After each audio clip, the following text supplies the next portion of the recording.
Hello, ഇന്നത്തെ വീഡിയോയിലേക്ക് എല്ലാവർക്കും സ്വാഗതം.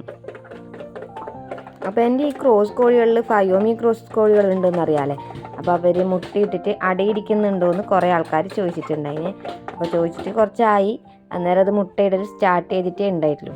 അതുകൊണ്ട് അന്നേരമൊന്നും പറയാൻ പറ്റിയിട്ടുണ്ടായിട്ടില്ല. അപ്പോൾ എനിക്ക് ഫയോമി കോഴീനെ വളർത്തിയിട്ട് വലിയ പരിചയമൊന്നുമില്ല. ഞാൻ ഇതുവരെ അതിനെ വളർത്തിയിട്ടില്ല.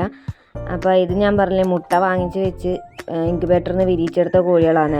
എനിക്കറിയുന്ന 2-3 ആൾക്കാർ ഇതുപോലെ ഫയോമിനെ വളർത്തുന്നവരുണ്ട്. അവരോടെല്ലാം ചോദിച്ചിട്ടുള്ളതാണ് ഞാനിപ്പോൾ ഈ ഒരു വീഡിയോ ചെയ്യാമെന്ന് വിചാരിച്ചിട്ടുള്ളത്. അപ്പോൾ ആദ്യം ഫയോമി കോഴികളെ കുറിച്ച് തന്നെ പറയാമല്ലേ.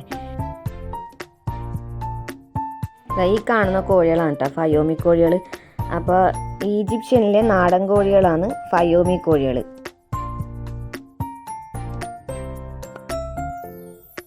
ഫയോമി കോഴി എന്ന് പറയുന്നത് ഒരു മുട്ടക്കോഴിയാണ് കേട്ടോ. നമ്മളെ നാട്ടിലെ നാടൻ കോഴിനെ പോലെ തന്നെ തോന്നുന്ന മുട്ടക്കോഴിയാണ്. അലങ്കാരത്തിന് വേണ്ടിയിട്ടും മുട്ടേൻ്റെ ആവശ്യത്തിന് വേണ്ടിയിട്ടും അതുപോലെ തന്നെ നല്ല ഇറച്ചി ആവശ്യത്തിന് വേണ്ടിയിട്ടും വളർത്താൻ കഴിയുന്ന ഒരു ഇനം കോഴി കൂടിയാണ് കേട്ടോ ഈ ഈജിപ്ഷ്യൻ ഫയോമി എന്ന് പറയുന്നത്. അതുപോലെ തന്നെ അതിനെ കാണാനില്ല ഭംഗി കാരണം ഫാൻസി കോഴിയായിട്ടും കൂടെ നമുക്ക് വളർത്താൻ പറ്റിയ ഒരു ബ്രീഡാണ് ഫയോമി കോഴി എന്ന് പറയുന്നത്. കാഴ്ചയിൽ നമ്മളെ നാട്ടിലെ നാടൻ കോഴിനെ പോലെ തന്നെ തോന്നുമെങ്കിലും നമ്മളെ കോഴി അടയിരിക്കും പോലെ ഈ കോഴികൾ അടയിരിക്കില്ല. നമ്മളെ നാടൻ കോഴികളെ പോലെ തന്നെ നമ്മൾ ഈ ഒരു കാലാവസ്ഥയായിട്ട് നല്ലോണം ഇണങ്ങിയ ഒരു കോഴികളാണ് ഫയോമി കോഴികൾ. നാടൻ കോഴികളെ പോലെ എന്ന് പറയുമ്പോൾ തന്നെ ഉയർന്ന ഒരു രോഗപ്രതിരോധ ശേഷിയുള്ള കോഴികളാണ് ഫയോമി കോഴികൾ. അധികം അസുഖങ്ങളൊന്നും പിടിപെടില്ല. അതുപോലെ എന്ത് തീറ്റ വേണമെങ്കിലും നമുക്ക് കൊടുത്ത് വളർത്താൻ പറ്റും. കടയിലെ തീറ്റയായാലും ഇനി പുല്ലായാലും നമ്മൾ നാടൻ കോഴികൾക്കെല്ലാം കൊടുക്കുന്നത് പോലെ ഇനി എന്ത് തീറ്റ വേണമെങ്കിലും കൊടുത്ത് വളർത്താൻ പറ്റിയ ഒരിനം കോഴിയാണ് ഫയോമി കോഴി. 3 കളറുകളിലാണ് നമുക്ക് ഈ കോഴിനെ കാണാൻ കഴിയുന്നത്. സിൽവർ, ഗോൾഡൻ, അതുപോലെ തന്നെ ലാവൻഡർ. ഇങ്ങനെ വ്യത്യസ്ത കളറിൽ നല്ല ഭംഗിയുള്ള കോഴികളായതുകൊണ്ട് തന്നെ പല ആൾക്കാരും അലങ്കാര കോഴിയായിട്ടും കൂടെ ഈ കോഴിനെ കൂടുതലായും വളർത്തുന്നുണ്ട്. നമ്മുടെ നാട്ടിലെ നാടൻ കോഴികളെ പോലെ തന്നെ ശരീരഭാരത്തിൻ്റെ കാര്യത്തിലും ഇവർ ഏകദേശം സാമ്യമുള്ള ആൾക്കാരാണ്.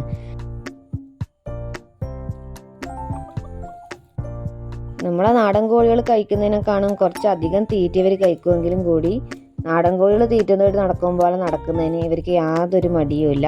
അതെല്ലാം അവർക്ക് ഭയങ്കര ഇഷ്ടമുള്ള കാര്യമാണ്. എൻ്റെ കോഴികൾ ക്രോസ് കോഴികളായാലും കൂടി അതിനകത്ത് കാണാൻ ഭംഗിയുള്ള 2 കോഴികൾ ഈ ഫയോമിൻ്റെ ക്രോസ് ആയിട്ടുള്ള കോഴികളാണ്. അപ്പോൾ അതുപോലെ തന്നെ ഇവർക്കിപ്പോൾ തീറ്റ തേടി നടക്കാനും വലിയ മടിയുള്ള ആൾക്കാരൊന്നുമല്ല. എന്ത് തീറ്റ വേണമെങ്കിലും കഴിക്കും, അങ്ങനെയുള്ളതാണ്. പക്ഷേ ഗ്രാമശ്രീ കോഴികളുണ്ടായ സമയത്ത് ഇങ്ങനെയായിരുന്നില്ല കേട്ടോ.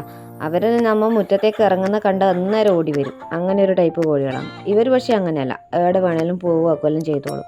അങ്ങനെ ആൾക്കാരെ കണ്ടാൽ ഓടി അടുത്ത് വരുത്ത് അങ്ങനെയൊന്നുമില്ല. അവർക്ക് വേണ്ടത് തിന്നാൻ വേണ്ടിയിട്ട് അവരെന്നെ പോയിക്കോളും. തീറ്റേൻ്റെ കാര്യത്തിൽ നാടൻ കോഴികളായിട്ട് തന്നെയാണ് ഏറ്റവും സാമ്യം, തീറ്റ തേടി നടക്കുന്ന കാര്യത്തിൽ. പക്ഷെ നേരെ മറിച്ച് നമ്മളെ നാട്ടിലെ മുട്ടക്കോഴികൾ ഇങ്ങനെ തീറ്റ തേടി നടക്കലില്ലേ. എൻ്റെ വീട്ടിലുള്ള എൻ്റെ അനുഭവം വെച്ച് പറഞ്ഞതാണ്. അവരിതുപോലെ നമ്മൾ എന്താ കയ്യിൽ നിന്ന് ഇട്ട് കൊടുക്കുന്നത് നോക്കി നടക്കുന്ന ആൾക്കാരാണ് ഉണ്ടായത് നമ്മളെ മുട്ടക്കോഴികൾ. നേരെ മറിച്ച് ഈ ഫയോമി കോഴികൾ എന്ന് പറഞ്ഞത് എന്ത് തീറ്റ കഴിക്കും, എവിടെ വേണമെങ്കിലും പോകും. അലങ്കാരത്തിന് വളർത്തുമെന്ന് പറഞ്ഞ പോലെ തന്നെ മുട്ടേൻ്റെ ആവശ്യത്തിന് വേണ്ടിയിട്ടും അതിനേക്കാൾ കൂടുതൽ ചിലപ്പോൾ ഇറച്ചിയുടെ ആവശ്യത്തിന് വേണ്ടിയിട്ടെല്ലാം വളർത്താൻ കഴിയുന്ന ഒരു ഇനം കൂടിയാണ് ഇത്. നമ്മുടെ നാട്ടിലെ കാലാവസ്ഥയായിട്ട് തന്നെ നല്ലോണം ഇണങ്ങി ജീവിക്കുന്ന കോഴികളായതുകൊണ്ടും അതുപോലെ തന്നെ നല്ല പ്രതിരോധശേഷി കൂടിയ ഇനം ആയതുകൊണ്ടും നമുക്കിതിനെ വീണ്ടും വിരിയിക്കാന്ന് വെച്ചാൽ ഇവർ അടയിരിക്കൂല. അപ്പോൾ ഇവരുടെ മുട്ട നമുക്ക് നാടൻ കോഴിക്കോ അല്ലെങ്കിൽ ഇൻക്യുബേറ്ററിലോ അങ്ങനെയെല്ലാം വെച്ച് വിരിയിച്ചെടുത്താൽ നല്ല ഉഷാറുള്ള നല്ല കുഞ്ഞുങ്ങളെ തന്നെ കിട്ടുമേ. ഇങ്ങനെയെല്ലാം ആണെങ്കിലും കൂടി നമ്മളെ നാടൻ കോഴികൾ നമ്മായിട്ട് ഇണങ്ങി വരുന്നത് പോലെ ഈ കോഴികൾ നമ്മായിട്ട് ഇണങ്ങി വരില്ല.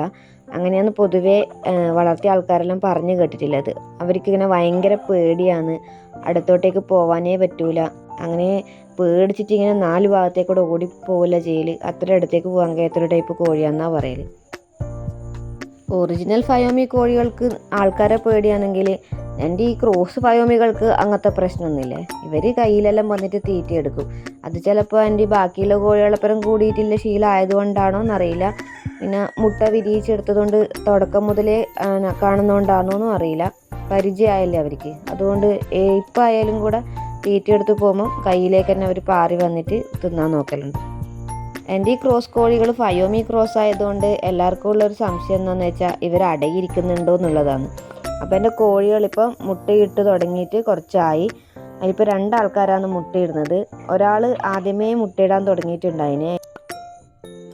ആ കോഴി ഏകദേശം ഒരു 15 മുട്ടയോളം ഇട്ടു. പക്ഷേ അടകിടക്കുന്നേ ഉണ്ടായിട്ടില്ല. അടകിടക്കുന്ന ഒരു പ്രവണതയും കാണിച്ചിട്ടുണ്ടായിട്ടില്ല. പിന്നെ അത് മുട്ടയിട്ട് ആ ഒരു ടൈം പീരീഡ് കഴിഞ്ഞിട്ട് സ്റ്റോപ്പ് ചെയ്തു. ഇപ്പം വീണ്ടും മുട്ടയിടാൻ തുടങ്ങിയിട്ടുണ്ട്. അപ്പോൾ അതിൻ്റെ കൂടെ തന്നെ വേറൊരു കോഴിയുള്ളതും കൂടി ഇപ്പം മുട്ടയിടാൻ തുടങ്ങിയിട്ടുണ്ട്. അപ്പോൾ ആദ്യത്തെ കോഴി മുട്ടയിടുന്നത് അട കിടന്നിട്ടില്ല. ഇപ്പോൾ രണ്ടാമതിടുന്നത് എങ്ങനെയാണെന്ന് അറിയില്ല. അതിപ്പോൾ ഇടാൻ തുടങ്ങിയതേ ഉള്ളൂ. ഇനി അഥവാ അത് അട കിടക്കുന്നുണ്ടെങ്കിൽ ഞാൻ ഇതുപോലെ വീഡിയോ ചെയ്യുന്ന സമയത്ത് പറയാം. അപ്പോൾ ഇത്രയാണ് കേട്ടോ ഇന്നത്തെ എൻ്റെ വീഡിയോയിലുള്ളത്. എൻ്റെ ഫയോമി ക്രോസ് കോഴികളെക്കുറിച്ചും ഫയോമി കോഴികളെക്കുറിച്ചുള്ള ഒരു ചെറിയ വീഡിയോ ആണ്. അപ്പോൾ വീഡിയോ ഇഷ്ടപ്പെട്ടാൽ ചാനലൊന്ന് സബ്സ്ക്രൈബ് ചെയ്ത് സപ്പോർട്ട് ചെയ്യാൻ മറക്കല്ലേ. അതുപോലെ ഫയോമി കോഴികളെക്കുറിച്ച് കൂടുതൽ എന്തെങ്കിലും അറിയുന്ന ആൾക്കാരുണ്ടെങ്കിൽ കമൻ്റായിട്ട് പറഞ്ഞു തരാനും കൂടെ മറക്കല്ലേ.